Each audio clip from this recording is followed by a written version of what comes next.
兒童版《西遊記》由幼師文化編寫，浙江少年兒童出版社出版。第37回智擒豹子精。師徒四人嚟到咗一座煙霧彌漫嘅高山前邊，孫悟空就跳上咗去雲端，睇見山溝裏面有一班妖怪，為首嘅老妖正喺度擘大個口，拱拱拱拱猛咁向外噴煙噃。悟空翻去地面之後，就呃八戒話啦：前邊有戶人家喺度蒸大饅頭啊，鑊裏面啲蒸汽多到好似霧一樣啊！八戒一聽，哇，有得食喎，嗱臨去啦，梗係。佢去到個山溝度，但小妖見到八戒就話要捉佢翻去煮嚟食。八戒嬲到攞起個釘耙就一陣亂打，打走晒班小妖。八戒打完妖怪之後，嬲爆爆咁走翻嚟。悟空、唐僧同沙僧三個人見到，個個都笑到咔咔聲。小妖翻到去妖洞裏面報告咗情況，老妖聽咗之後就知道係唐僧師徒嚟啦。老妖想食唐僧肉啊，就叫三個小妖變成咗佢咁嘅樣，然之後就引開咗悟空師兄弟三個人。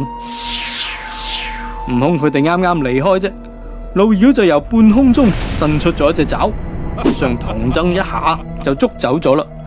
悟空同八戒發現上當之後，揾到去妖洞嗰度，大聲咁鬧。隻老妖就嗌小妖掉出咗一個假嘅唐僧頭出嚟，話唐僧已經俾佢哋食咗咁話。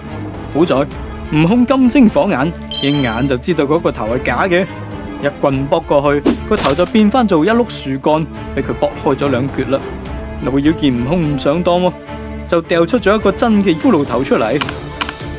今次悟空都睇唔穿啦，師兄弟三個人喊到嗷嗷聲。為咗同師父報仇，悟空打爛咗妖洞嘅大門，同老妖打咗起身。老妖打唔贏孫悟空，就匿翻入洞裏邊，仲將個洞口塞死咗。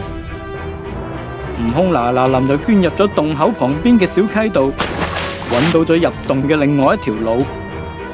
悟空入到洞裏邊，發現師父未死，哇，高興到咩咁，即刻幫佢鬆綁啊！然之後悟空就變出咗啲眼糞蟲，等啲妖怪全部都瞓到咯咯聲，佢就趁機將師父救咗出嚟。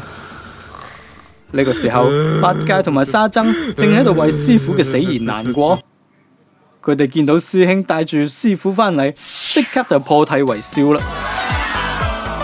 安置好師父之後，悟空又翻入洞裏邊同老妖再打過。老妖打唔贏孫悟空啊，俾孫悟空綁到成隻大閘蟹咁，帶到翻去唐僧前邊。八戒就上前一耙打落去，老妖即刻就現出咗原形。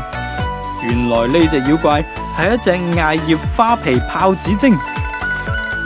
八戒嚟到妖洞，點咗一把火，將裏面啲小妖全部都趕晒出嚟打餐飽。唐僧師徒又逃過一劫啦。